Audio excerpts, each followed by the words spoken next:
Oh, that feels a little better. That feels better, guys.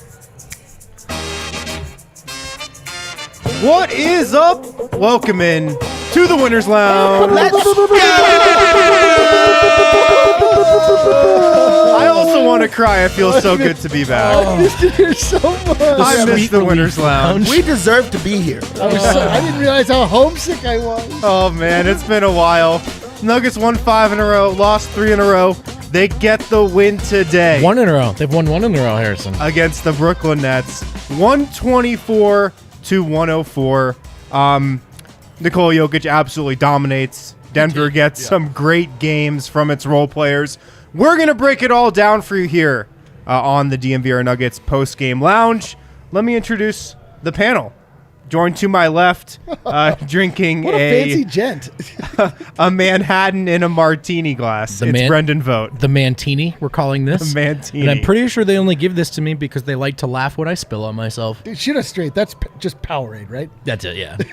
Brown Powerade. Maple sugar Powerade. Oh, delicious. Also joined by Eric Weedham. You know him as D-Line. Oh, my God. I forgot what it feels like when the Nuggets win a fucking game. I couldn't feel better. I'm walking on sunshine. Everything's right in the world. Vibes are at 100. Let's go.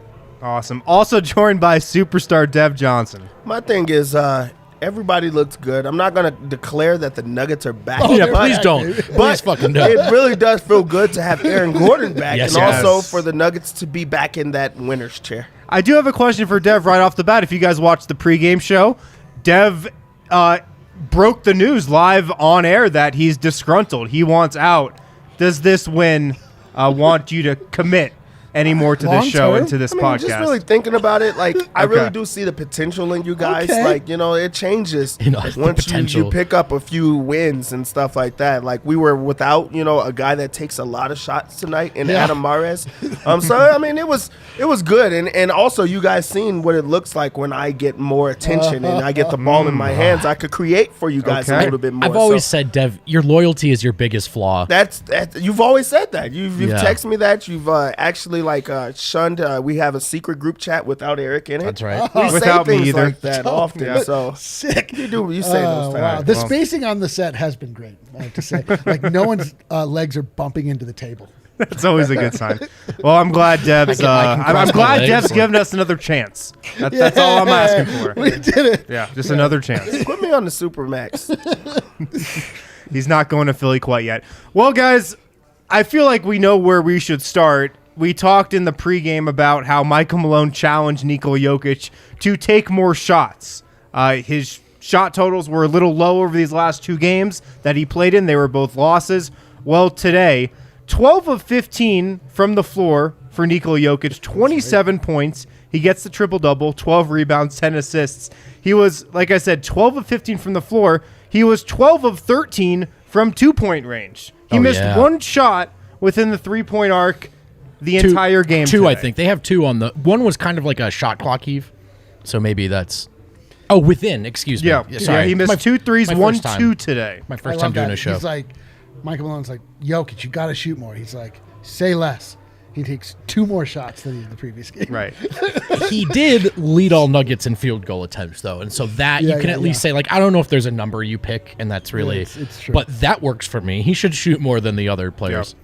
But I just felt like he was the right amount of aggressive today. Oh, yeah. The shots he was turning down a little in these last 2 games, I don't feel like he turned down today. When he had position in the post, he looked to score the ball.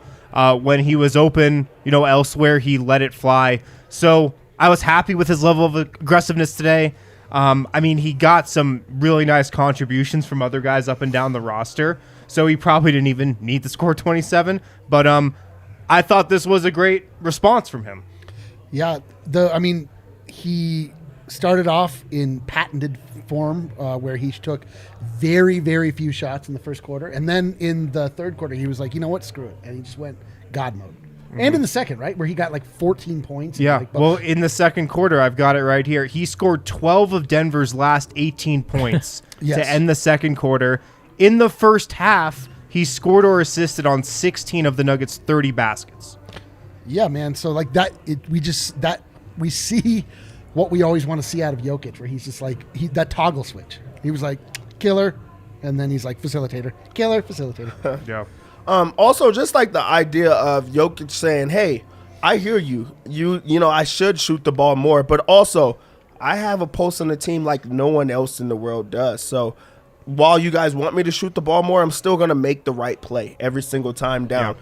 I'm going to be a little bit more aggressive, especially when, you know, the momentum is going with the other team. And we saw that in that second quarter takeover. But also we got to see Jokic, the facilitator, which he's, you know, the best at in the entire world. We got to see him score and dominate and also just get everyone involved. So this was like one of those games for Jokic where he's super efficient, gets everyone involved, moves up on the leaderboard, but also dominates. So he was the best of everything tonight.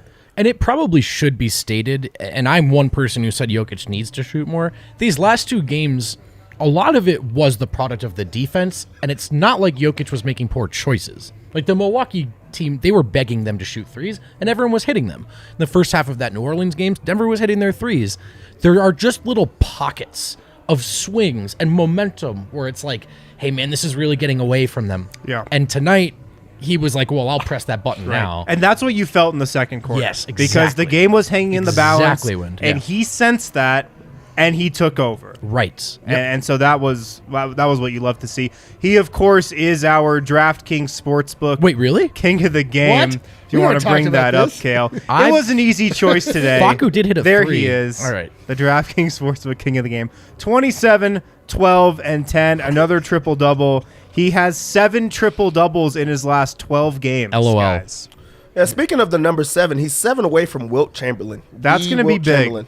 Like, when he passes that, they really should stop the game. Right. And really, like, just you mean talk the about game of basketball? how basketball? incredible it is, and no one else should be able to pass that. Like, he's really on his way to having one of the most incredible careers. And really, I think it gets under the wayside of how incredible he's been, and especially coming from a second-round pick like he is. Like, there's never been a guy like that in the entire NBA history. Yeah. And I've sort of found myself cackling, like, and I get that it's because he's so good all the time. It's easy to forget.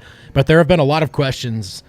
Would you consider this one of Jokic's best stretches of his career? This is one of the best stretches I've ever seen anyone play, including guys named LeBron James, Kevin Durant, Steph Curry. It's on another level. Even the games that we were sitting here criticizing in the pregame were great performances. Tonight it was phenomenal again. And just another reminder, in Jokic they trust, and with damn good reason. Yeah.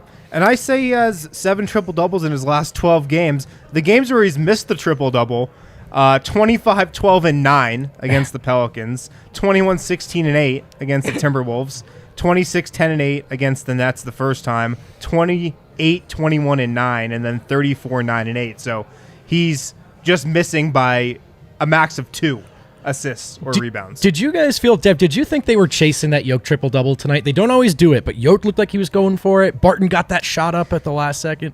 I say yes, because really, he could have went for 45, 50 points in this game, and he made it like a concerted effort to actually get involved. Also, when he came back in the game, he went after only the stats that he really did need in it. And I'm okay with that, honestly. Like, I really am okay with that, because you need him to like cement himself in history, and it's going to be through that triple-double, because that's what he's been doing. But also, get your big guys some momentum going into the next game and for this next stretch. Like, hey, the Nuggets, even if it's like a placebo, the Nuggets are really, really good when you score a lot of points and also like dish it out in rebound. So they're blowing teams out when you're at your best, and like tonight you look like you're at your best. Right. That's the word of the day. Placebo. The word of the day. The DNVR word of the day. Dude, I can't get enough of this distinguished gentleman Vogt.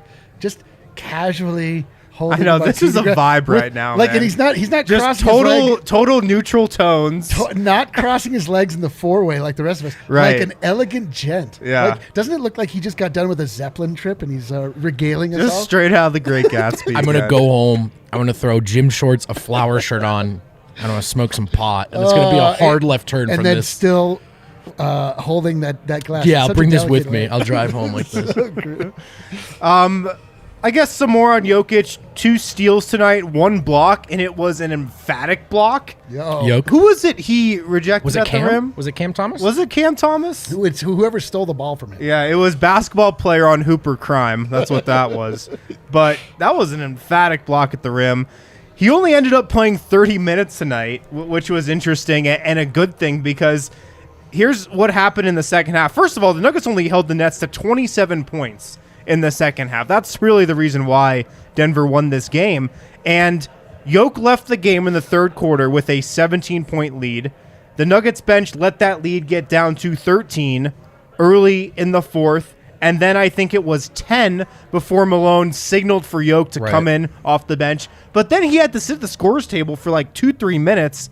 Cousins was at the free throw line when he was trying to check in. And then he didn't get in for another couple minutes. So I don't think he came back in until there were like 5 or 6 minutes left. But he gets the assist and is able to take Denver home. Just a dominant performance. Just absolute dominance. He was great. And, I mean, the box scores are always going to look dominant, right? Like, we've tried so hard to articulate just what it means for Jokic to have near flawless control of a game, to just dictate and not react. And, I mean, he's usually doing the latter and not the former. But tonight was just back to that. There was not a second that he was on the court where I felt like, I know the defense was bad, but I also knew, Denver is going to keep their heads above water at all times that he's on the floor. He was very, very, very good tonight. Yeah. You guys got anything else on Joker's night? I mean, I just love it when he just goes into that place where you're just like, I mean, every time down, he gets the ball in either an advantageous or a non-advantageous place, and then he just makes 2 quick moves, and he's just at the rim. He just drops it in. You're like, why don't you do this every time down? It's so effortless. It's not anymore. It's not like it's more energy for you to dish it off to everybody. Like, this is as easy as it gets. So, Right. And I just love that he just bludgeoned the Nets to a place where they were like, all right, whatever. Like, he definitely did just smash their spirit. so bad. Yeah, they really did feel like they were in the game for a long portion of the game, and he was like, "Hey, let's come back to reality. You guys you can't guard me. You can't guard anyone else that that the Nuggets have." And also, this was the ball popping again, and we haven't seen that in a while. For 37, I think they had 7 guys finishing in double digits in the game, and it's really because Jokic made it a point to get everyone involved, and they knocked down shots. True. That first half, the score was like 76-75. That's a fast-paced game where you could get everyone happy and everyone scoring. And also, it was good to see multiple guys hit the shots. So for Jokic to be rewarded with those passes and then for them to knock him down, it just goes full circle. And then to just dominate in the second half where you give up 75 points in the first half. And then the second half, they finished like, 28, 29? Like, it's like, okay. Yeah, you're 27 really, Brooklyn had yeah, in the you second could be half. great, in the first half, but we're going to, when we want to stop you, we're going to stop you. And that's what the Nuggets did. And as porous as Denver's perimeter defense can be, a good portion of the Nets' first half was some outrageous 3-point shot luck. I'd like to point out Blake Griffin entered tonight shooting 20.7% from 3-point range. That's bad. He was 5 of 6 in the first half. That's ridiculously good. So now, look, Denver's defense has been a problem. That first-end defense was awful, first-half defense. But there is a little element, too, of Brooklyn was hitting everything. And then that second half came, and Denver hitting everything was a result of really healthy process. Brooklyn was hitting some threes. Really, really quick, Dev, to your point, 37 assists on 49 makes tonight. The starters were just in their bag. The connector passes, AG, Barton, Monte. Absolutely. The ball movement was just crisp, as it should be against that Nets team. 37 assists, the second most for the Nuggets this season. There we go. Want to take a guess at the game they had their most assists? Milwaukee? Yeah. 39. So Were those all Jokic? No surprise there. I want to move on to a guy who had 7 assists tonight. Another guy who was throwing some dimes tonight. Aaron Gordon. Hell yeah, man. Made his return, and my God, was he good tonight. 17 points, 9 rebounds, 7 assists in 33 minutes. I mean, he's been so good this season. We've just been showering him with praise all year, but I still feel like what he's done has been a little underrated. Every game, I feel like Aaron Gordon just becomes more of a nugget. Yeah. Just like he's fitting into the offense better like every single game. He's throwing more Jokic-esque passes every single game. He's making Jokic better. Yeah. His creativity is ascending every game. It feels like he was amazing tonight. He's been so good. And listen, I'm a long-time Will Barton Union card holder. There's just no doubt who the second most important player has been this season. Oh, absolutely. And tonight's a perfect example. To miss both max contract guys and then miss AG, the Nuggets do fall off a cliff in those games. He comes back right away. It's not just about his stats, which are good, but forget them. Everything looks healthier with him out there on both sides of the floor. And no matter how, we keep putting our heads in our hands and laughing at what a grind this season has been. It's probably still been better than most of AG's seasons in Orlando. And you're watching Jokic find him and thinking, how does he not love every second? Yeah, he's having so much fun out there. It's awesome, and it's almost hard to believe. Think about what a disaster it was when Jeremy Grant decided to leave. And I know it took a while for AG to get here, but they've wound up with a guy who fills that role, plays the part far better. Yeah. I'd just love to see how much Aaron Gordon is actually progressing as the season goes along. He goes into this game after not playing in the last couple of games, and he plays 32 minutes. So you can answer if he's actually injured, which I really was worried about. He has a hamstring injury going into the All-Star break. The Nuggets are already injury prone. He goes into 30 minutes, 30 plus minutes to show that he's healthy, but also it was one of his best games of the entire year. 17 points, 9 rebounds, 7 assists. The ball was actually popping with him being a facilitator. So he's adding extra parts to his game. He came into Denver as an athletic defender. He's now starting to become a scorer. He's also starting to become a facilitator. And also he's one of the Nuggets' most trusted players. You can see the confidence goes up when he's in that lineup, because now Jokic goes, yes, there's another guy that I could count on every single night. And also it's on both ends of the floor. Right. For Aaron Gordon to go 6 of 14 from the field, you don't care. But 17 points, knocks down 3-pointers, gets to the rim for fouls, and he's either going to finish or he's going to go through with the free throws. He gives you a little bit of everything. So adding him to that mix, that was part of the team that the Nuggets desperately needed in these last couple of games. Yeah. I mean, he had so many dunks today. He did that thing that we always want him to do, which is just get to the rim and allow Jokic to find him. There were so many times we slipped behind the defense and just – that first dunk he had, that thunderous dunk in the first quarter, really set the stage. But it just, it really opens up so much more for Jokic when he has guys that are getting in positions where they don't just have to take long shots, where it doesn't always have to be a Jokic going into the paint and then kicking it out for a 3-pointer, which is a really hit or miss proposition for the Nuggets. Having guys to slash, having guys to just be there and get those easy buckets just changes the complexion of the game every time. So I love it. It's weird. Having both Boogie and Aaron Gordon in the lineup gives you a sense of calm in that not everything has to be so difficult. Yeah. And I'll have to go back and watch the first half again, but in the second half, it seems like Aaron Gordon was guarding Kyrie Irving most of the time. Yeah, I got that sense. And I wonder if that was a switch made at halftime, or maybe he was guarding him from the whole game. I just didn't notice. But Kyrie Irving didn't do much in the second half. And I think Aaron Gordon was responsible for some of that. What'd you think of his hamstring wind? I mean, again, the kind of thing we might have to go back and rewatch. I've been concerned about it. He certainly looked fresh today. He looked fresh to me. The hamstring is concerning because that's what has really given him trouble in the past. Right. When he got to Denver, he missed a bunch of games, I think, with that hamstring in Orlando that season. So something to monitor for sure, but I thought he looked fine tonight. He played 33 minutes, so no real minute restriction, it seemed. So he was absolutely great. Let's hit a break, and we got a lot more to get to. On the other side, we're going to talk about DeMarcus Cousins' game, and this was the final day of DeMarcus Cousins' current 10-day deal. Should the Nuggets keep him? I'm going to get everybody's opinion on that. Oh, boy. After this. Stick around, folks. Listen, Breckenridge Brewery is the official beer of DNVR. They got seltzers, too. They got a whole bunch of stuff. We're trying to push that Mile High City Copper Lager, though, because it's the official Denver Nuggets-themed beer. It's got that sweet Denver Nuggets logo right on that sleek blue can. It's a great design, great marketing. It tastes good. and it's a lot easier to swallow than Denver bench minutes. So check out the Breck Beer locator. Tell it where you live. Tell it what you're looking for. They'll tell you where to go to find it. Breckenridge Brewery, the official beer of DNVR. It's damn good beer, and whether you're trying to get food or booze from their farmhouse, make sure you use promo code DNVR when you do. You'll save $5. Again, there's really no better way to support DNVR through these crazy times than to support some of our great Colorado partners. And sure enough, Breckenridge Brewery is one of them. Dude, they are. Breckenridge Brewery is Fantastic. Homies. I could go for a Breck Brewery. The right now. homies. They're the homie. I know. Yeah. Breckenridge Brewery has been with us through thick and through thin. They have. Yeah, just still right here in Colorado. Compound's right there. That's local, baby. Breck it, Brewery. baby. We love them. Yeah. What happened to Dev?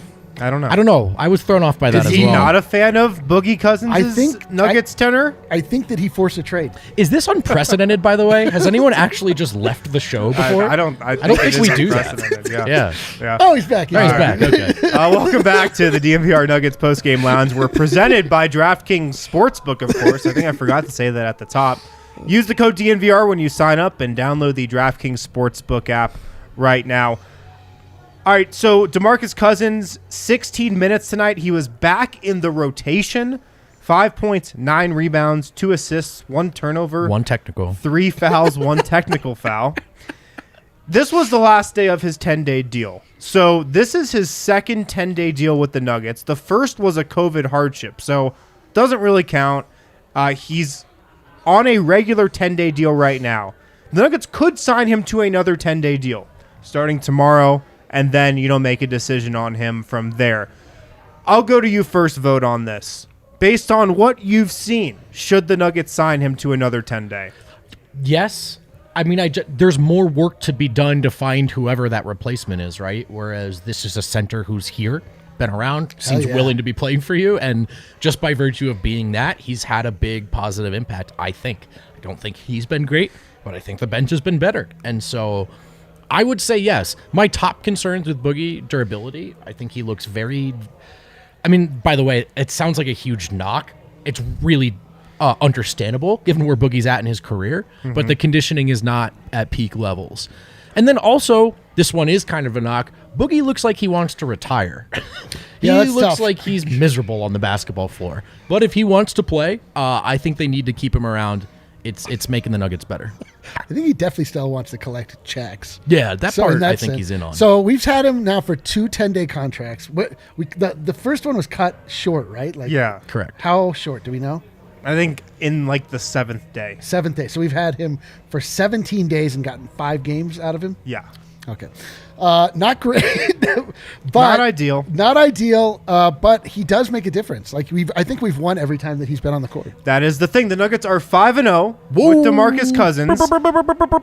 The thing is, the list of teams they've beat with him isn't, the greatest list. Are you saying causation and correlation might not be the same They've thing? beaten the Nets twice. They've beaten the Pelicans, and they've beaten the mighty Detroit Pistons Let's twice. go, dude. But 5-0 is 5-0. Yeah, you're banking wins. Yeah, what are you looking at a gift horse in the mouth over here? Beggars can't be choosers, Yeah, dude, D-line. what are you doing? Yeah. Boogie Cousins is hilarious. Every time he's on the floor, He owns a comedy club, I heard. Some or amount of something comedy like that. happens. All of it is unintentional. I cannot believe he's gotten a tech in every game except for one. Yeah. He got ejected in one of them. Well, he got 2 and 1, so pretty much. I mean, it's been pointed out that the tech that he got today was soft and was not. It should not have been a tech. Sure. But that's a little something called your reputation preceding you. Yeah, I And mean, just people. Boogie getting absolutely no slack from the refs. The Boogie scowl is so iconic at this point and so hilarious. If it ever leaves my sight again, I think I would be devastated. I don't know if I could watch the Nuggets if we didn't have a big, grumpy, pouty guy that can kind of shoot but also kind of can't. That's our grump. Okay, so Yeah, dude. I'm going to count that as a vote for Yeah, yes. let's go. Vote's a yes. Dev, are you yes or no? I say yes, but it's also for the fact that the Nuggets now have an answer of when they have another viable center option on the team, it gives Jokic minutes. And also, I feel like Jokic is really pacing himself throughout the entire year. When Boogie plays in those games that he really does understand, like that he's available and he's actually going to get minutes, I feel like Jokic leaves it all out on the floor because he's going to be able to rest. I'm sure that there's a correlation in the games that Boogie plays Jokic doesn't have to play a lot of minutes. I think there's something to that. So, like, having that option there is great. But also with Boogie Cousins, like, specifically, he rebounds the ball extremely well. And he plays hard the entire time that he's there. Like, even with those technical fouls, you know, like, he gives them a type of swagger and attitude that you don't get from anybody else on the team. So having Boogie Cousins for those, he's a bully on the court every single time. I know. We like, never he's have gonna He get those, is the definition of a bully. he's going to get a foul. Like, such a and also, bully. you understand you can't take, like, bad fouls on his players. You can't, you know, put him in situations where Boogie's not going to try to get back at you. Like, Right. if you have the momentum, he's going to take that away. But also, he limits those second chance points. So, on a guy that you're not going to have to pay a lot of money to be on the team, and he answers a question that you have at backup center, I think, yes, you keep Right. him because there's not other guys on that type of money that you can keep that's going to make your team better. And does Boogie Cousins makes the team better? Yes, he makes the team better. Do we know how he got the nickname Boogie? I don't. I can't think of a nickname that is less applicable to a man that carries it. I Yeah. do feel weird I would writing the call- grades. I'm like, I should call him Cousins. Cousin, or His like name is not like Boogie. Pouty Cousins or like Lunky Cousins. Our tarot card queen Ariana tweeted today that in her head she sees the Jokic brothers sitting on their edges of the seat whenever Cousins checks in. Like, you know what? I like this guy. I like this guy. They're engaged. She's I the thought best. maybe like just reflexively from the past. Oh, they were just like, the energy Are we, just are we gets gonna have them to fight going. this guy, Maybe that even though he's too, on our yeah. squad? She's the best though. Shout out Ariana. I'm a yes as well. So 4 yeses from the panel here. I would keep him around definitely for another 10-day. Look, it's been rocky for sure. I mean, I Right. definitely think Denver's concerned about his durability. And when you look ahead to the rest of the season, post-trade deadline into the playoffs, you need guys who you just know are going to be able to be relied upon to just play, to be in uniform and to be active. And his injuries have been a concern. Yeah, I it's definitely true. think that's something Denver's thinking about here. That's a good point. But his impact, I just think, has been undeniable on the bench. And it's not about his efficiency because that definitely has not been there. He's been incredibly inefficient with his shooting, although he has hit some threes. But just around the rim, he's been really bad. But you just have a different feel. The Nuggets bench unit has a different feel with him out there. There's more of an edge. There's more of an attitude. There's more true. toughness. Just him in the middle, in the paint. It just makes a huge impact. And True. he had 9 rebounds today in 16 minutes, you know? And JaMychal Green and Boogie Cousins, like, I don't think there's a real comparison there. I mean, against New Orleans last game, JaMychal Green had 1 rebound in 13 minutes. Yeah. Boogie's rebounding is, I think, his biggest strength. And a key to the Nuggets is their rebounding, both offensive and defensive. And I think, like, that's no coincidence. Denver out-rebounded Brooklyn 55-36 today. Jeff Green got on the glass. He had, Whoa. I think, 6 rebounds in his last That 5 counts games. as a double-double He for had him. 5 tonight, including 2 offensive rebounds. Aaron Gordon got on the offensive glass. So I think Cousins' rebounding is really, really big. So it's a yes for me. I agree with you. I think we're all in agreement, to be Total. honest. I Seems mean, like like- everyone is. I mean, he's a big guy. Check. Take Yeah, him. yeah. Large dude. Fits the bill. Got him. Yep. Yeah. I mean, it does seem like it's a pretty easy choice, but the reason I bring it up because I thought coming into this game that it wasn't set in stone that Denver would sign him to another 10-day. Just my sense of the situation and from what I'm hearing, like, I don't think that was a lock. Now, him playing well today, I think there's definitely a chance Denver looks at it and says, all right, let's do another 10 days with him and see. Do you have an understanding of what it means if they bring him onto the team? Like, do they have an open roster spot? Yep. Or Yeah, they do. Like he's playing on an open roster spot, so they've got that spot for him if they want to give it to him. On the 10-day, the standard 10-day, you are technically filling a full roster spot. So he is doing that, and that would be his spot to convert. Yeah. So they've got a spot for him, full-time spot. The one hang-up, guys, and I know this is exhausting. I keep beating this horse. They are really close to the tax line, and converting him can push them over. So it may be the kind of thing, there's a little finagling to do at the trade deadline just with some of these contracts, maybe get under. I don't know if they can, but just something to consider. Maybe that's one of the hang-ups as well. But the idea of Boogie in Denver for me is a no-brainer at this point. Yeah. Another concern is the technicals, though. Like you brought up D-line. I mean, he's got now 4 technicals and 1 ejection in 5 games. Dude, it's honestly hilarious. Yeah, it's just a free point for the other team. A brand is a brand, though. But do you think that Malone, because he himself does not take those technical fouls, do you think it's something that he welcomes or enjoys? Like, not actually enjoys, but like, I want someone to play out with flair. Yeah. And that's a guy that brings that, especially like, because when you think about it, Cousins is with that second unit. And, you know, if things aren't going good is when he usually gets them. If they're playing well, he's not picking up a technical foul. And even if he does, oh well. But if he's the one that brings that spark where he feels like the team or himself has been wronged, now guys are like, okay, I see that he's playing hard or he's trying. Let's try to get things going. So, like, I feel like with the technical fouls, I don't think it's more so saying like he's like a cancer to the team or whatnot. It's more so of like, let's try to get something going, and he has that attitude to get it going. So do we think it's all negative when a technical foul happens?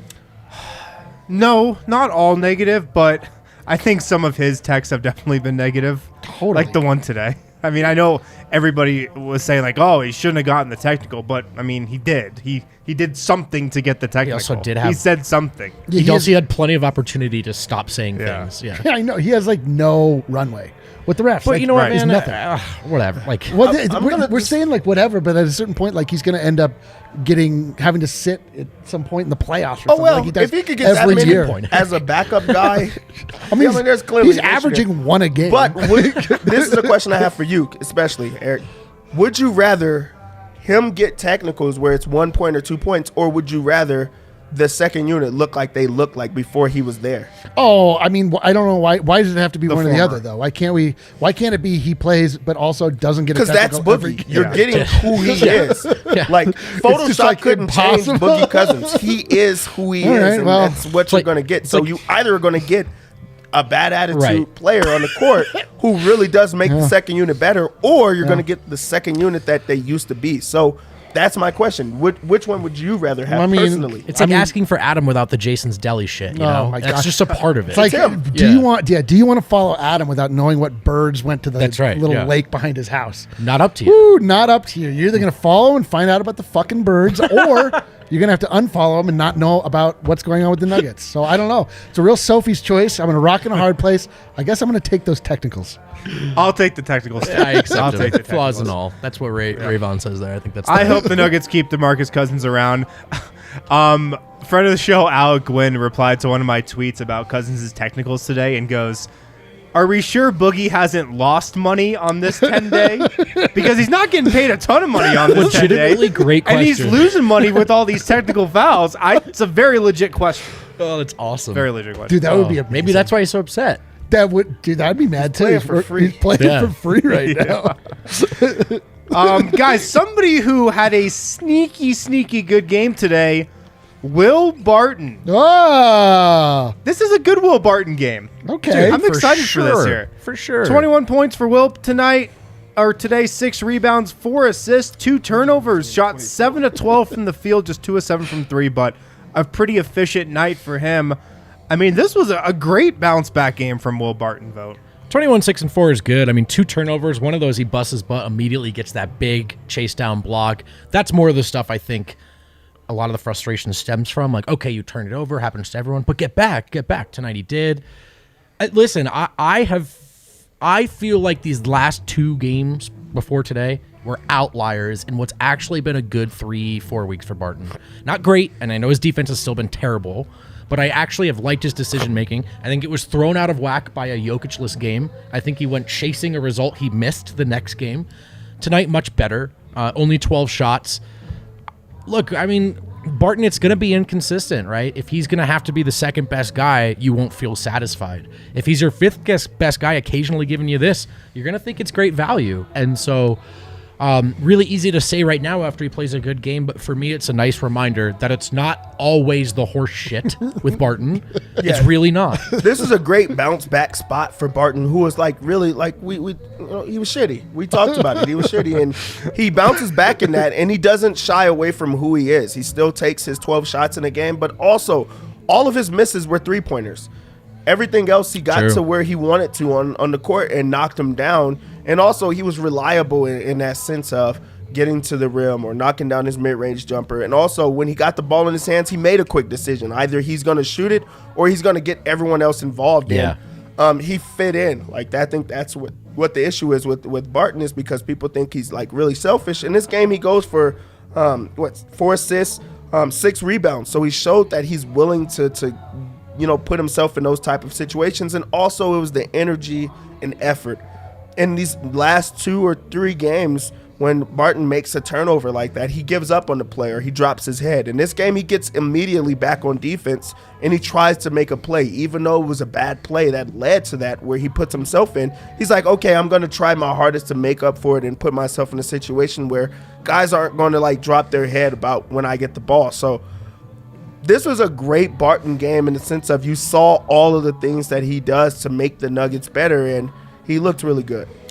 Yeah, this is score 1 for the Barton supporters. The Barton haters have been way overfed lately. They'll have to wait like one more quarter of basketball. They'll have to wait one more possession. Yeah, everyone gets theirs. Everybody gets theirs with Barton. He's equal opportunity. Today, those in his camp feeling pretty good.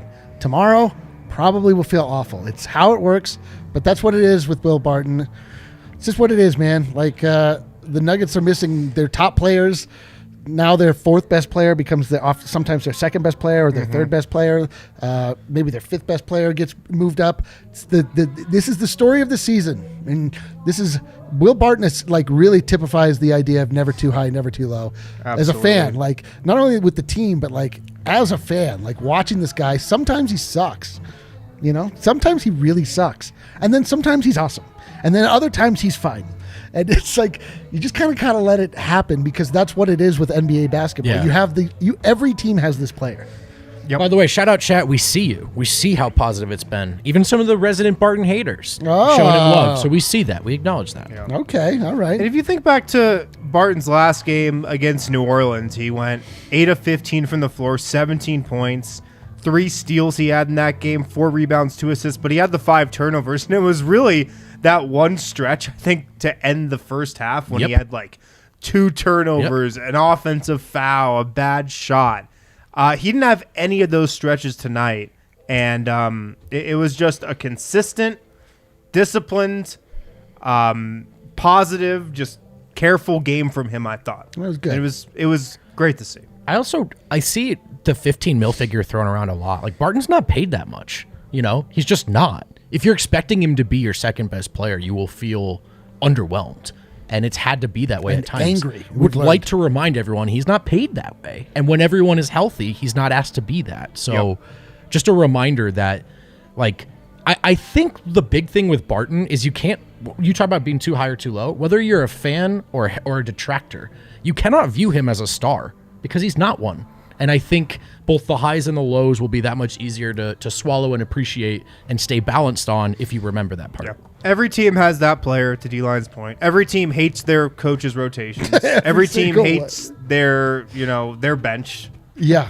Yeah, every team hates their coach. Every bench sucks, and that's because they're the the second tier of players. They're not as good as the starters. That's why they're on the bench. Yeah. Just running down some more performances today. Monte Morris, I thought, was very good. Yeah.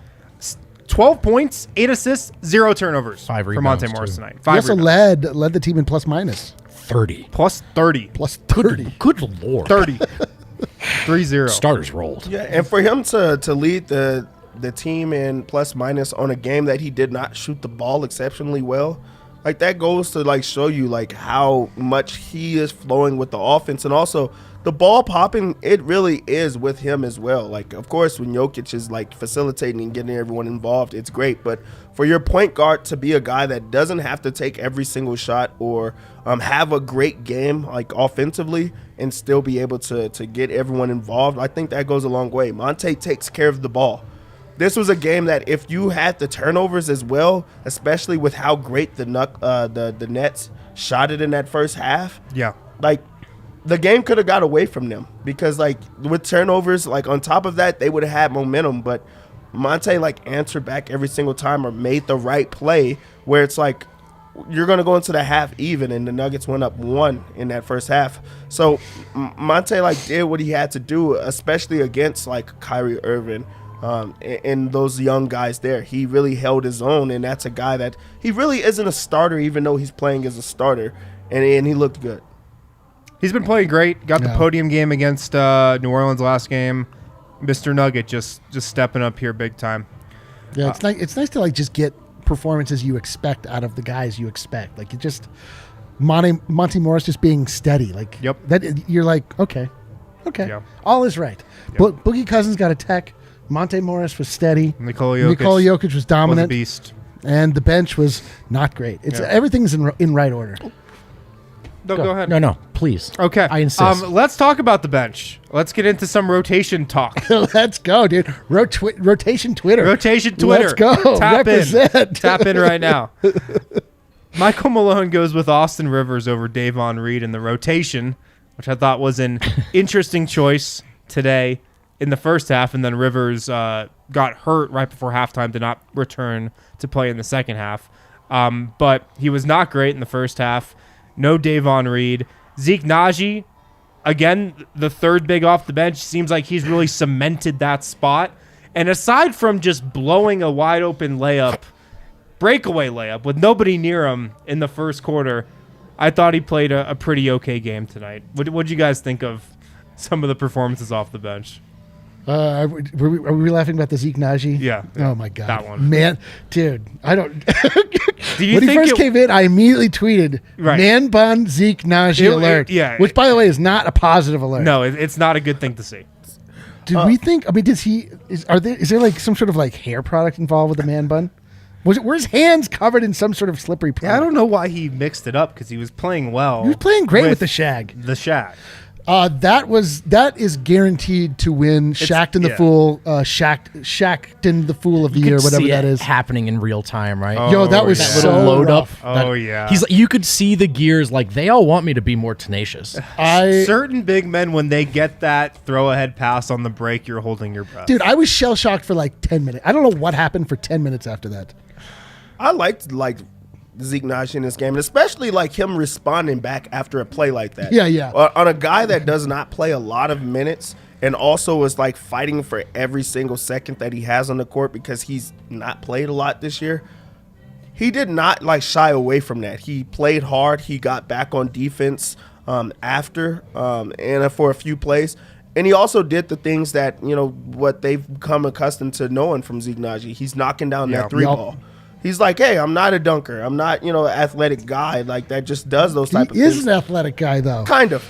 He's a more better, like he's now being known as a shooter, and he did that. He knocked down both of his 3-pointers in the game and also responded after a bad play that happened on a young player. And it's not a big game, but it's like a nationally televised game, and he's had his ups and downs. So I was like excited to see him respond in the ways that he did. Good point. I agree. And also like just a solid body. He really is just a solid body that like just understands like what to do on the floor. Nail-form corner. Like the second A solid body. the second Nail-form unit was corner. not great in this So game, but solid. he was pretty good. He had that putback dunk. We got tenacious Zeke there. Let's go.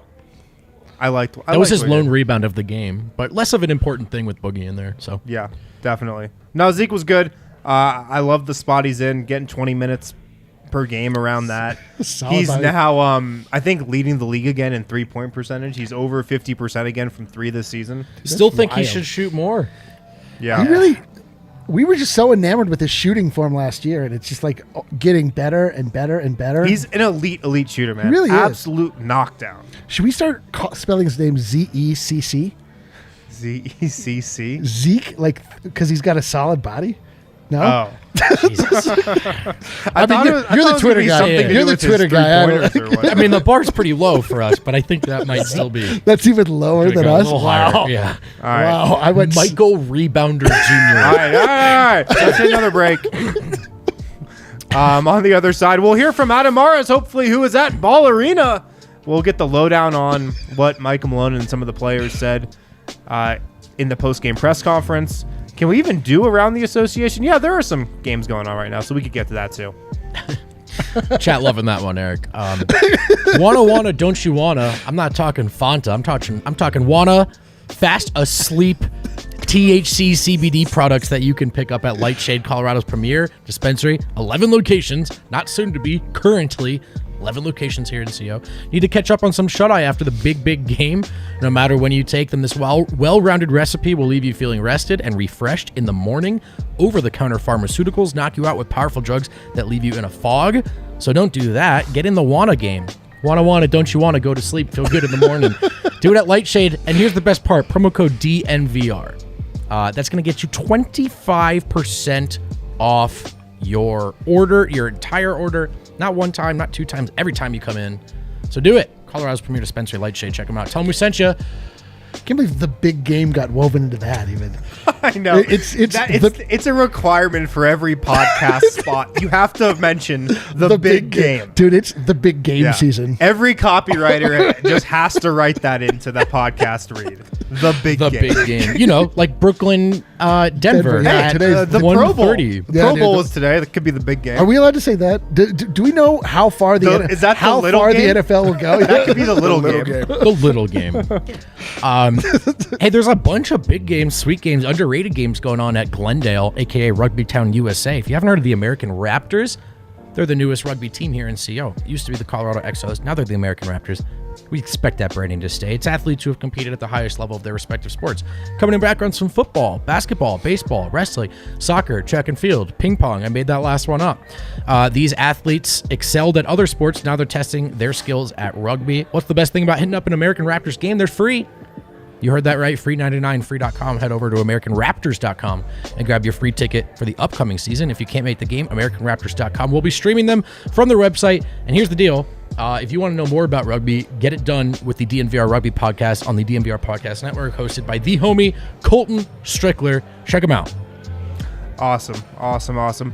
One guy we didn't get to, Bones Highland, really struggled in the first half tonight. He was really bad. I was actually sitting here wondering, are we going to see him in the second half? He was that bad. But kind of turned it around a little in the second half, but still I thought a pretty bad game from him. 6 points, 2 of 9 from the field. Had 2 turnovers as well in 17 minutes. Dev, I'll go to you first on this. He's been playing backup point guard. We haven't seen Facu. Do you think the leash is growing shorter on Bones Highland at that backup point guard spot? Do you think any part of Michael Malone is thinking, I kind of want to go back to Facu a little bit? I think it's like a good seesaw effect, like with it, because it's like, hey, Bones, you earned the opportunity to be in this second unit, but now you haven't been playing well. So guess what? We have a guy that can actually take over those minutes. So now you can motivate both guys, where it's like, hey, there's another spot for you. Like we don't have to play you. And Bones is quickly seeing that in this league, you have to be consistent, or you're going to be benched, or you're going to not have those same type of minutes. Bones Highland was shitty in this game. He really was. That's the other word of the day on the podcast. Sundays shitty and placebo. Yeah, Dev either doesn't criticize people or he calls them shitty. Yeah. It's just 0 to 100. Sundays for the swears. Yeah. Yeah. I mean, shitty's not really swearing. It's like defining what a person is. Yeah, you know it's, what I'm saying? it's an adjective, and yeah, you're using it as an adjective. Absolutely. That's what I think about. My apologies. Yeah, exactly. I'm glad that you corrected yourself. With that, that there's Definitely still a curse. These moments and there's opportunities where young guys, especially in the league, they'll talk about, hey, I remember my moment against, let's say, Kyrie Irving. And I felt like he really tried to make it a point to go after Kyrie Irving, and it didn't go well for him, but he kept trying instead of just knowing what the moment was or what was expected of him. We saw him chasing. I really do think that he tried to make it a thing to go after Kyrie, and he got the best of him in this game. And also it got away from what's been working with Bones Highland, and that's consistency and also letting the offense come to him. So I really am not a big fan of chasing Bones Highland, where he's trying to force the issue, because that second unit was already struggling. They needed their backup point guard to be a backup point guard. Mm-hmm. And I think that that's where he also straddles the line of, am I a point guard or am I a scorer? And I think that that's going to come with time. But you get to see if you're not playing well, that second unit struggles. And I think that you could put that in, like, for Bones Highlands to, like, remember, hey, I just have to be me, not everything that is expected or try to force the issue. Yeah. Yeah, he was really bad. It sucks because I just am so enamored by the idea of Bones. Sometimes he just plays like a little kid. He's just running around. Like a rookie even? Like sub-rookie. Like a little kid. Like he can't get to the rim. He got Harsh on swatted Bones' 3 D-line. separate A times. shitty little kid. Little shitty kid. Don't clip that, Carol. He missing all of his shots. He did rebound a little bit, but like getting abused on defense, making like tragically stupid errors. Like His first 2 plays of the game tonight, it was a turnover, and then I forget what the second play was, but it was bad. I swear to God, blocked, I every think. game. Oh, yeah, he got blocked, yeah. I swear every game he plays, there is some breakaway where he attempts to defend the guy with the ball in the last like 5 feet before the rim, and then the guy very easily finishes, gets the and one, and you're like, dude, what are we doing here? Yeah. Like, I mean, obviously the maturation process is what it is. It seems like it's gonna take a little longer for him. He like looks. In games like this, he looks undersized. Like he just looks like he's getting pushed around, like he's unable to make any progress into the lane. And again, like I'm being extra hard on him because I just like him so much. Right. I just like You the think idea he's better of than Bone. this, yeah. I do. Like I just have seen the flashes from him, and I just imagine a much better future for Bones Highland. But at present, he's either on it and killing it, or he's terrible, and there's really no in between. He is also still a rookie playing in frequently all bench lineups. Totally. You know, and so it's just for me. To me, when I said, "Hey, I'm signing up for this Bones thing. It's time to try Bones at point." Yeah. I expected these games to come, and I'm not. And You even had though to. you guys know I like Facundo Campazzo, I'm not going to react here and say they got to go back to that because I expected this. Bones still presents more of a threat to a defense. He's also the guy that's been drafted to fill the role, right? You look at the life of the contract of a third-string guy on a biannual exception. It's been great. They won some games. Yeah. They won a playoff series. You take that, and now he's naturally been replaced by a first-round pick who's been drafted to fill the role. I think that's fine. I think you take that transition. You just have to know that some of these Bone games will come. And to answer Wynn's question, I promise you Malone wanted to. When effort and defense are a problem, I promise you he wants to go to Facu. Mm-hmm. But that he didn't tonight, I take as another sign that this is a choice he has made and one he's about ready to stand by. Yeah, I think it's a good sign that he stuck with Bones tonight, but would I be surprised, in 3 games or so if Bones has a really bad first half and Facu plays in the second half? No, I wouldn't be. I could see Malone doing that. I absolutely could. Yeah. I'm glad he stuck with him. He's committed right now to going with the ups and downs that come with a rookie point guard. And, yeah, I agree, Ray. I think he should play through it. Yeah, but I agree. would I be surprised if Facu got back on the court? No. Yeah. I don't think you could be. Right. But, when you look at the point in the season that the Nuggets are at right now, you've got just a few games left until the All-Star break. After the All-Star break, the noise is going to start really picking up about a Jamal Murray return. Then, you've got Jamal, you got Monte, you got Bones as the third string guy in that scenario. Yeah. You don't have to worry about this issue as much. So Right. I wonder if Denver is just trying to get to that point and then reassess from there. I wonder that as well. It's definitely always Malone's MO to set a hypothesis and then see it through. So giving Bones those minutes and just allowing him, it's the same thing when we get so frustrated when he's stubborn about, keeping players in. We don't want him to, like Facu, whatever. Like, this is just what he does. He just allows things to play out, which is, oftentimes I feel like in the long run, the right play, but it can be painful at times. Right now it's a little painful. Like, I just want logo Bones. Can it just be bottoms? He could look better, man. Can it just be bottoms? Listen, he's a guy who could very well come out the next game and look night and day. Sure. Absolutely. So, all in all, solid win for Denver today. Keep saying that. 124-104 over Solid. Brooklyn. One more game. Yes, very solid win. One more game on this homestand. They've got the Knicks on Tuesday. Then they go to Boston and Toronto. Let's hit some Super Chats. Whoa! Super Chat time. Finally, this stupid show is going to pick up. This is from Morgan. Vogt looking so dapper Yeah. is going to push. I think that says diaper. Looking so diaper. Nice, dude. It's like a little baby. Little diaper baby.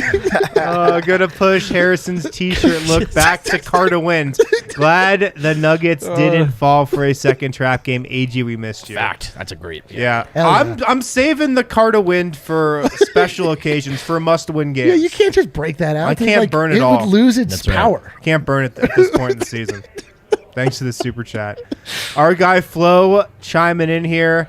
As we had to sacrifice Gary to get a defensive wing, will we at some point have to trade another vet to get a point of attack defender? Ooh. The point of attack defense has been bad all season. Although It's not going to get any better, No. I don't think, with this group. Yeah, and also, what vet do you think is going to bring a good and reliable point of attack defender at this point of the Gary season? Harris.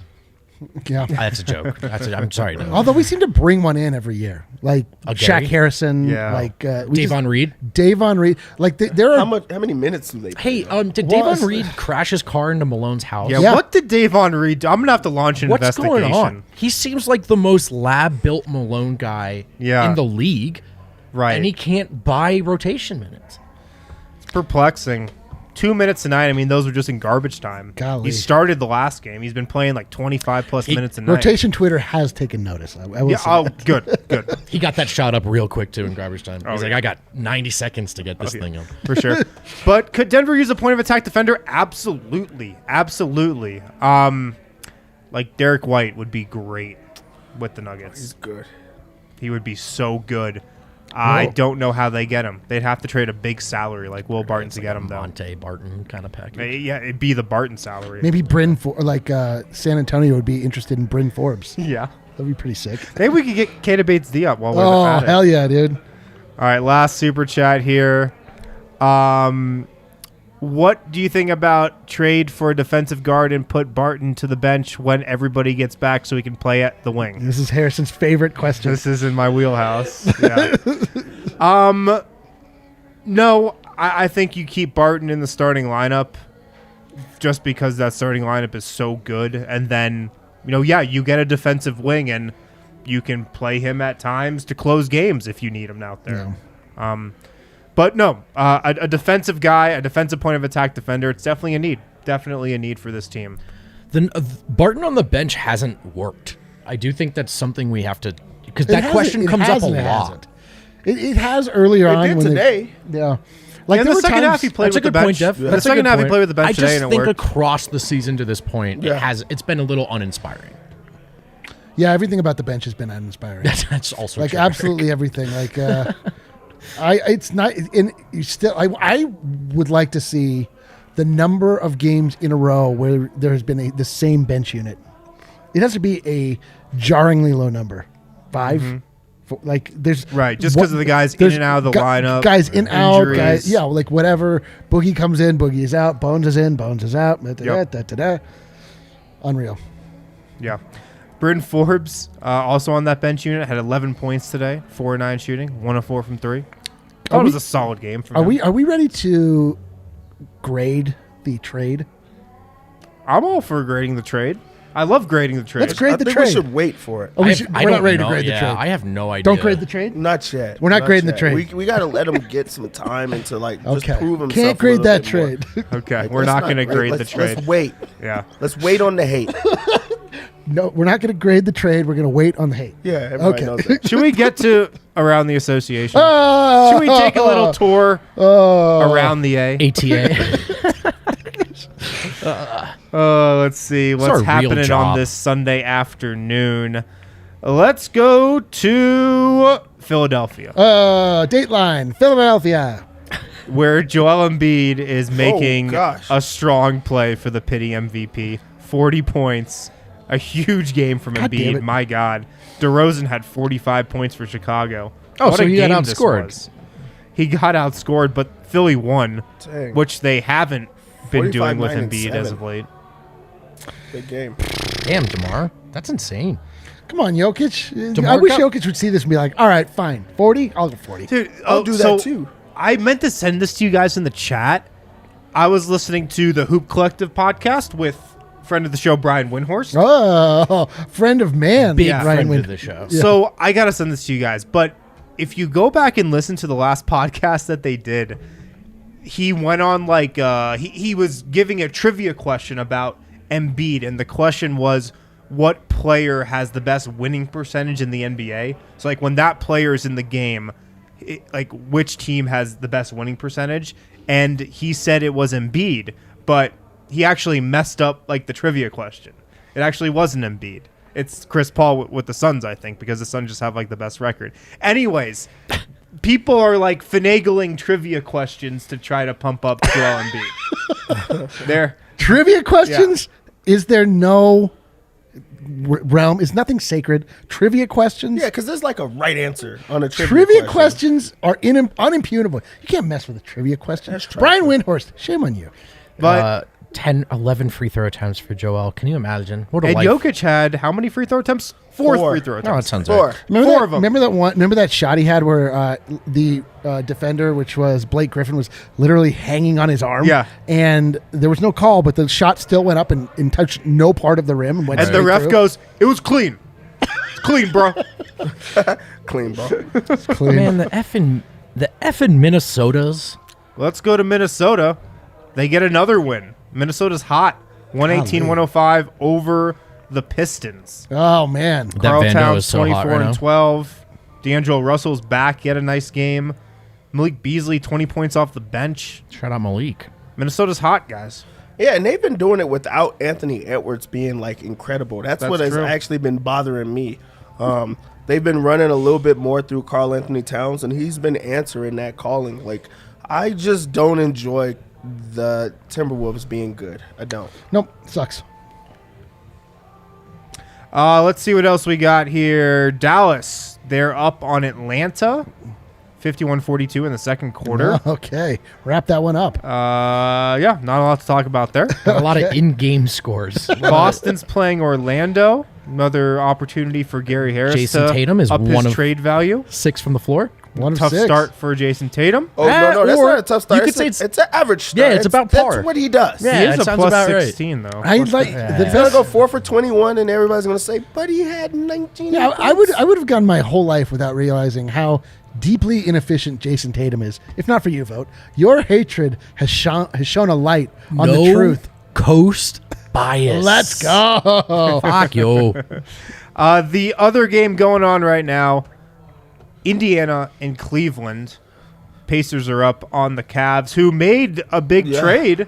Oh, they Should we did. grade that trade? Yeah, let's grade do the it. trade.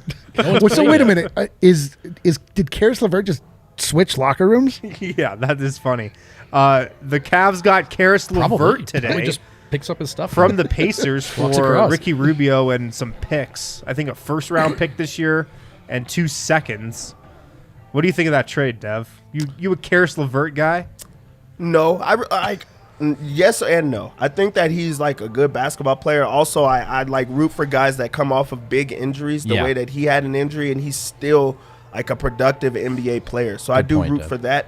But also, I just think that like he's a bucket, and like those guys that are only good at scoring, I think it's like difficult, especially with that Cleveland team. Their issue is not scoring. I really like that Cleveland team. Like they have young guys who are good on both sides of the floor.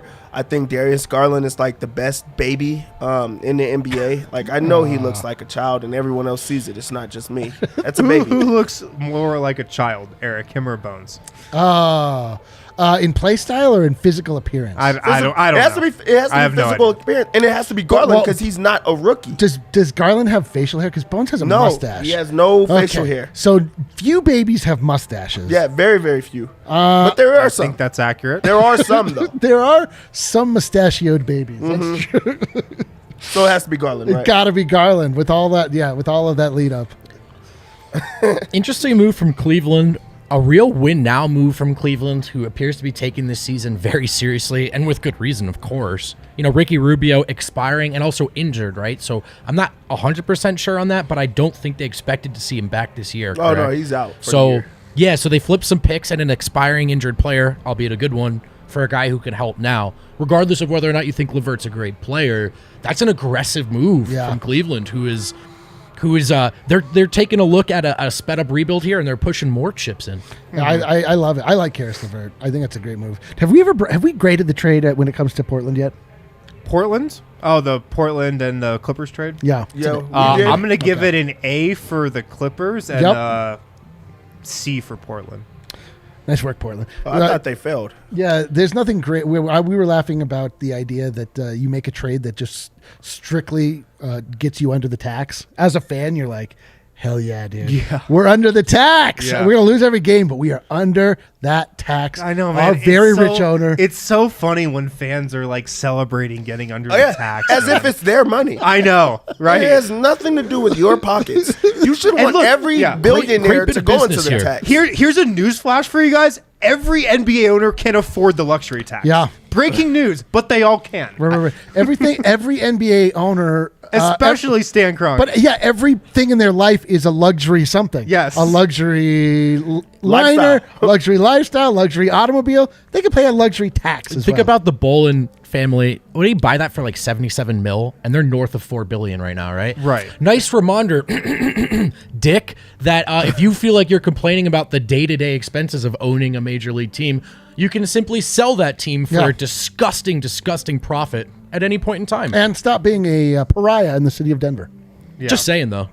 Just sell, baby. Just Just sell. sell, baby. We're waiting for Adam. I think he should be coming on soon here. the H? I'm gonna. People should send him I'm gonna ask multiple him for an messages because update. that's what he does when it's the other way around. Yeah. Hey, Right, what's yeah. your ETA? Hey, what's Can your- tell where me you that? at? You almost Hey. close to being do you think- Spoken. Yeah, do you think Adam is taking a shower? Possible. I don't know. When I'm like waiting around for that time in between and I'm listening to the interviews at home, Yeah.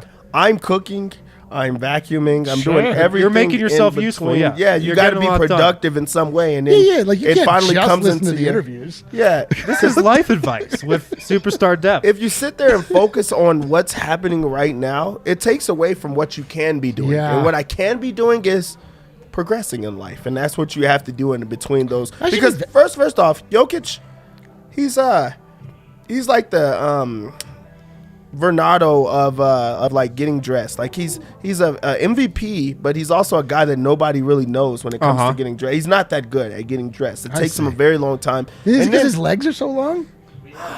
Adam's here. wait. I was ready for some more life advice. Me with too. Adam. I know. I don't feel like I know anything about life. Adam, good to see you, man. What's up, guys? How was the game? This is a very good game, especially the second half. It was a fun one in the second half. First half, a little bit not as fun. Harrison, I have a new appreciation though, waiting for Jokic to come out. I mean, I just skipped him. I knew you guys were probably drowning. I know how it is. I said, forget it. So It's fine. We were deep in a life advice. Oh, we were actually segment with drowning. Deb, I mean, so- doggy pedaling at this point. I thought we were doing fine. Actually. We were taking a second lap around the association. I could use some life advice right now. I'm sad I missed it. I've got some advice. No more pink. All right, go ahead. Salmon. Salmon, Eric. Grow up. In the same category. Anyway, Adam, please. All right, yeah. What did Mike Malone have to say after this one? Michael Malone talking about second half adjustments. He said one of the big things that worked for them defensively, obviously 27 points in the second half, taking Jokic off of Blake Griffin and putting him on James Johnson. They were killing Denver, obviously, with that pick and pop. By putting Aaron Gordon or Jeff Green over on Blake Griffin, they were able to just switch those ones. So it's one of those things where I think Brooklyn had a go-to action that worked, and once you change it up, they kind of had no response for it. So Malone, it wasn't that he thought the defense wasn't good. He just felt like that adjustment was the thing that really changed the game. I would think Blake Griffin just missing every three in the second half also changed the game. That probably was going to happen either way. Yeah, that was a good adjustment. Maybe not. Yeah. He did point out, obviously, the team's 37 assists. They just had 39 assists the other day. And I gotta tell you guys, I'm so impressed with Aaron Gordon. I'm sure you guys talked about him a lot. But the thing I'm so impressed with him by is his ability to complete plays. So it's not just he dribbles up and passes and gets an assist. It's Jokic, Monte Jokic, Barton Jokic. They run a two-man game. You get the ball in the roll. You pass it to Aaron Gordon, and he makes the finishing play. He just had so many of those tonight. And when Denver's been good, 33, 34 assists, we've seen those numbers. But these 37, 38, 39 assist games, to me, a lot of that is AG being a connecting piece. And he just he was so good tonight. And by the way, guys, he looked to me like he was on one leg tonight. He did not look very healthy, even though he was playing fantastic. Yeah, that's something I don't think we picked up watching the broadcast, but good to know. Yeah, because he was so good at the things that actually matter, but there were a lot of just like jogging up court where he was like, just looked like he was the slowest guy out there, and you think, man, it's something to keep an eye on. I'm a little worried about it because obviously they're so much better with him, but you want him to be healthy. Malone said he thought the bench was solid tonight, which I thought was kind of surprising since that first stint was anything but solid, but the second one was a lot better. He talked about Bones, and he said the thing with Bones is he was playing hard tonight. And he said he made a lot of mistakes, but he said the number one thing is if you're playing hard, I can live with the mistakes. And tonight he could tell Bones was competing. He just was making errors. So we get physical. It's why he went with him a second time in the second half. I think also being up 20 helped, but he wasn't hard on Bones where I thought maybe he would be after this game. Well, I think that's a little bit of insight into Malone's thinking. If you're playing hard and making mistakes, you can stay on the floor. Although, but if you're not playing hard, if the Nuggets they're up like 25, if they're up 6, do you think Bones plays again? I don't know. Yeah. Like, I think they did a solid by being up by so much, so it made it easier for Malone to make that call. But he had an interesting perspective, I thought, on DeMarcus Cousins. Obviously, I'm sure you guys talked about this as well. Contract's up. He said you can't just look at the stat sheet, and also that health has been such a big thing for him. But Michael Malone also sounded a little non-committal, and I don't know what's going to happen. We'll find out here in the next 24 hours, obviously, what his future is. But talking to both Boogie and to Michael Malone, both guys were pretty non-committal about what's about to happen, like what's the future. Michael Malone went in to say about how much he likes him and he's had an impact, but there was a big but in there, and it was a but. We're just gonna have to wait and see, what happens. So, so it should be an interesting, next couple hours as we wait to hear the news. Malone did have this great quote, though. He said this time of year, he's called it the dog days, he called it that again, but he said everybody on the team is sick of each other. And he said this is not uncommon. He's just like, this is what this time of year, there's 5 games left. We can relate. Yeah, he said that everybody. Wait, what? Could you? Whoa, are you going to demand a trade also? Second guy on this show to demand a trade? Just saying, in Growth of theory, superstars. it's a long season. Hey, man, I'm just saying I requested to come to the arena today, so I'd be off the show. Wow, 3 disgruntled superstars. I took on Friday this set. off, and I thought about doing it again today. We're all sick of everybody. No, but he said, that the team is just kind of sick of each other right now, and he's been around these guys, the basketball players, more than he's been around his wife and kids, and that's true of everyone. So it sounds like this really is judging the basketball right now for the next week is going to be tough because everybody has vacation plans and just a break that's much needed. But he said he's proud of the team. He's not pleased or satisfied with them, but he said he is proud just because of how hard this year has been. And him and Tim Conley, when he's talking about the trade deadline, he said they got together, they had an honest conversation about what the team is right now and, what they are not. And he said, we'll see if there's any trades or not, but he's proud, just not pleased, for whatever that's worth. Proud but not pleased. Yeah, Malone's so good with this, man. I swear to God, he practices the words before he comes out. He picks exactly the words he's going to use. Yep. DeMarcus Cousins talked today, and man, he was interesting. He's talked about when he was asked about his situation, he says he can only control what he can. Obviously, he was dealing with a nagging injury, and that played a big part of how he played. He said he would love to be here. He thinks it's a great fit. He thinks both sides benefit from it. And he thinks he can be the extra piece to push him over the top. But he has said that his entire time since he joined the Nuggets, he feels like he's been climbing uphill because of the injury, where it's just every time he's playing and it's not getting better. He was asked about his legs feeling like he's in cement, and he kind of he was asked if it feels better now, and he said, no, it's like I'm playing uphill. I kind of still feel that way. So something to factor in this whole equation. He said he was asked about Malone again. He said it's been really fun being with him. He said Malone's been nothing but in my corner, and he mentioned about how Malone is the only guy basically that hasn't prejudged him when he's talking about coaches he's played for, this or that. He said Michael Malone, and we know that. We've heard those stories a lot. But then he had this quote, and he says, I don't ever get the fair end of the stick. He's, of course, talking about getting his 4th tech now in 5 games. Because I never get the fair end of the stick. I'm viewed different than every other player in this league. It's unfair. I absolutely hate it, but it is what it is. I got to say, Boogie was really sad in his presser tonight. This is why I'm kind of maybe he knows he's not coming back, because he was really just down, kind of dejected. I mean, I'm not to me, Adam, my big Boogie thing, he's working in Denver. Does it look like he loves basketball right now? And to me, I'm not just trying to be a jerk. I think that's a reasonable question. Yeah, I honestly, like, that tech tonight was pretty weak, and Yeah. I think he got suckered into it. This is the thing that sucks about Boogie and his reputation, whether it's fair or not to have that reputation. Like, at this point, I thought James Johnson all night tonight was trying to get under his skin. There were guys trying to get under his skin, and the moment he sort of reacts, which, again, I don't think is a tech anyway, even with his reputation or whatever, but he shoved, he got tangled up and gave a shove, and it was like, hey, you got suckered into that, and everybody knows that you're the mark, and they're trying to do that. And I think, to me, that's what, if I play body language pop psychologist here, I'm guessing that's what's so sad for him, is he's just like, I'm never going to get treated fairly because I have this reputation, and it might affect my ability to stay on this team. Because as you mentioned, four techs in 5 games, that has to factor into the whole overarching equation about whether or not to keep him.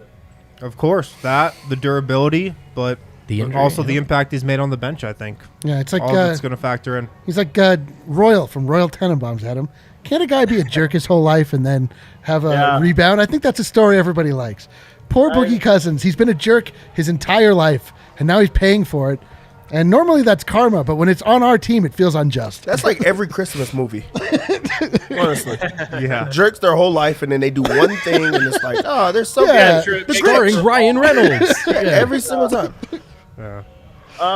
No, I will say, like, don't you take this all with an enormous grain of salt, but I just felt like Malone's answers to the Boogie future and Boogie's sort of presence in the presser tonight and his answers to it, if their word is to be taken for it, they don't know yet. Like, they literally don't know if that decision's been made. But I almost got the sense that both of them felt like he was not going to be extended. I could be wrong. Take that with a huge grain of salt. But it was just, for a game where you won by 20, both of them had a really low energy when talking about what's next for them in the team. And it was noteworthy to me. Yeah. Well, the sense I got coming into today was that it was still up in the air, and like how he played today could be a factor if he got another 10-day deal. The best thing I'll say about how he personally played tonight was, once again, he drew a bunch of fouls, and that just makes such a huge difference. I mean, you talk about having a lead and being in the bonus by the time Jokic comes in, you're going to win that 99 out of 100 times against any team. So, that's a huge thing, even if, his individual game was better today than it has been in the past. So we'll have to see. Any other takeaways from being there, seeing the game live, being at Ball Arena? I mean, it was fun to be back. That's one of my takeaways. The defense in the first half was crazy. The Nuggets playing that first stint with the bench, to me, was so interesting because the bench was horrible. You get Zeke Naji, who misses a wide open dunk. You get Bones Highland, who gives up 2 and 1s. Like, there were really, and I think that where the Nuggets are at right now, to me, those are the things you have to fully commit to accepting those. And Malone tonight did that. Like, I thought Bones might be benched in the second half. I was very happy that he wasn't because he played better in the second half. But that's what you have to expect. Zeke Naji's going to miss wide open dunks sometimes. Bones Highland is going to have 4 turnovers in a row sometimes. And it sucks, but you kind of have to get over that hump if you're going to commit to him.